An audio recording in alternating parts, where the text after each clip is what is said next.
ఒక భార్య వివాహం కాకమునుపు 25 సంవత్సరాలు ఒక తండ్రి ఇంటిలో పెరిగింది.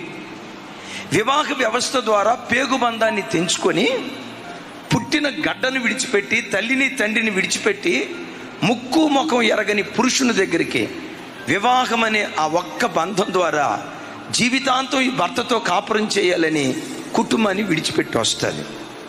విడిచిపెట్టి వచ్చేటప్పుడు ఆ బిడ్డకున్న నమ్మకం ఏంటో తెలుసా?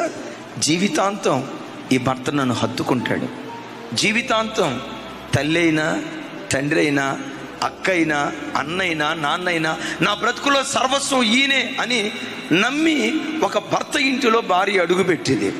ఏ భర్త అయితే వివాహమైన తర్వాత తన భార్యను తప్ప మరొక స్త్రీ గూర్చిన ఆలోచన మనసులోకి రాకుండా తన హృదయం నిండా భార్యనే ఉంచుకొని భార్య విషయంలో ఏ భర్త నమ్మకమైన వాడిగా బ్రతుకుతాడో ఆ ఇంటిని అంతకంతకు దేవుడు వర్ధిల్ల చేయటం